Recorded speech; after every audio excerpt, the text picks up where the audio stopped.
So the term's aim is to design your own park. We ease the children in with just some simple questions about what a park is, and usually give them an opportunity to respond to the slide. They want to ask questions and kind of engage with some simple questions like, why is a park described as the lungs of the city, for example. And then we introduce the important issue that parks are, whilst they may seem natural and wild, they're created and designed by architects for people to enjoy, and that we're going to be looking at landscape design as this term, and the sort of theme for week 1 is paths. So why paths are an important part of the design of parks, and how they can be, very formal and straight, or curvy and natural. Basically, setting up a kind of quite simple dichotomy for them to understand, the sort of two quite different approaches, or giving an example of a maze as well. And that the path design helps make the character of the park. One could be quite formal, one can be quite informal, and ask them what they like. And so the first task, we adapted this from an online workshop, which never happened in the end, using research from a group at UCL, who have a sort of a website where people can sort of draw over existing parks and then design their own. And there's a little video. So often we'll have a little video as part of the presentation to mix it up a bit and just show them maybe some specialist in the field, or explaining a particular issue. And in this case, it talks about path design.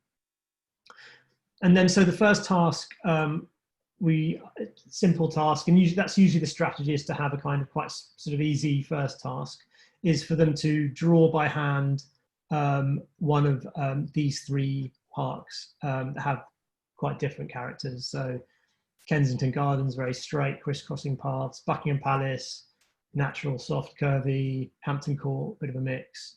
And that's a sort of 10-minute task, I think we said. So choose the park, draw it by hand, and if they have time, they can do more than one. And then ask them what they thought of the design of the park they drew. Can they describe the experience of the journey? One nice idea was, and I don't know, Abby, if you tried it, to get the kids to walk straight or winding paths. Did you give that a go? So Tia, when she was presenting, she kind of did a game with students, and she got a student up, and she was saying, "Okay, why don't you walk straight with me?" So they walked straight, and then the next one was, "Why don't you walk around the table?" So she did that. So that was actually quite engaging for the students to understand the difference between a very geometric straight line path and meandering path. That's great. I think we should try that today as well. It's a good idea. Okay. So yes, and also gets them, it breaks it up a little bit, the presentation, and bit of a aerobic exercise.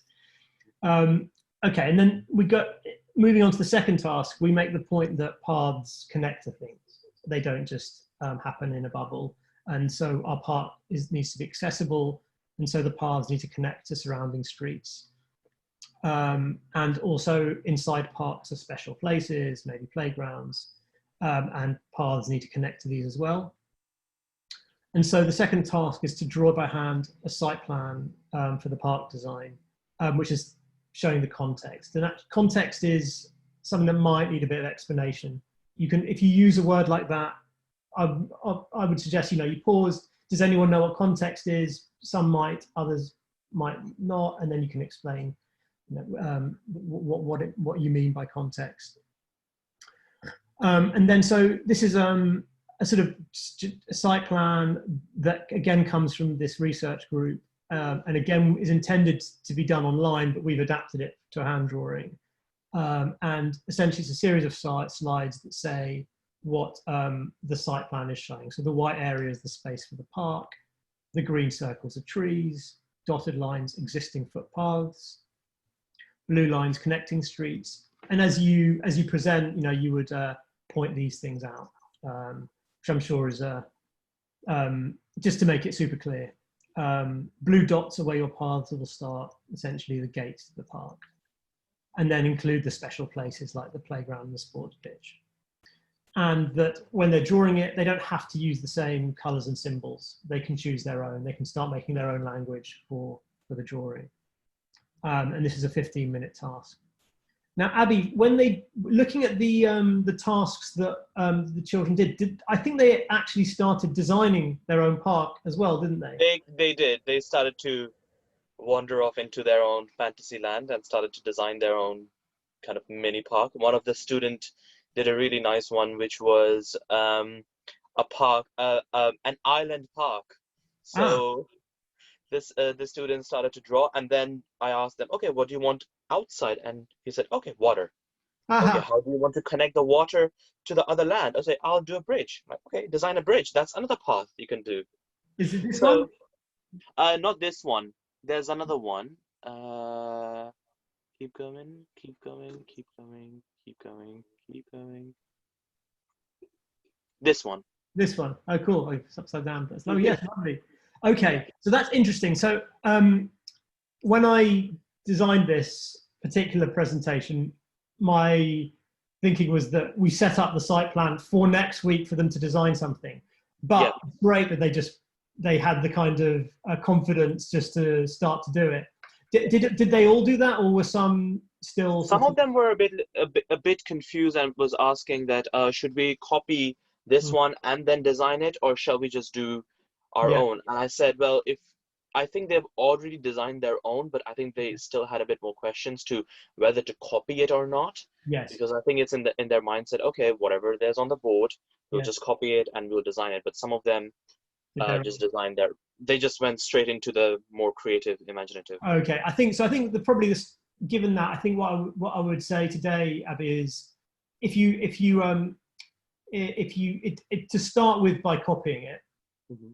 And then if you have time and are confident to then design your own, and if you don't have time, that's fine, because next week we will we'll look at the park design in more detail, and those that have done it already maybe can design something else or add to it.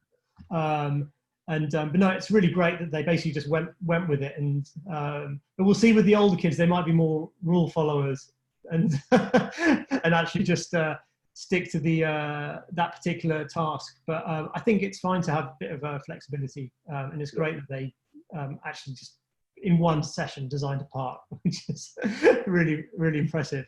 Okay, so that's to give Sanya and Emma a gist of what the first week was about. We have in sketch form the following weeks kind of starting to come together. There's sort of imagining next week to be a bit more detailed in terms of park design, then moving on to looking at sort of sections and elevations and sort of how ground level and vertical qualities of parks are important to consider. I think there's probably going to be a model making session, maybe a session that's looking at the design of something very small, like a fountain or a bench or something. And then later in the term, we're likely to move into designing a forest classroom, an outdoor classroom. So that's the kind of roadmap for the term and what a presentation looks like.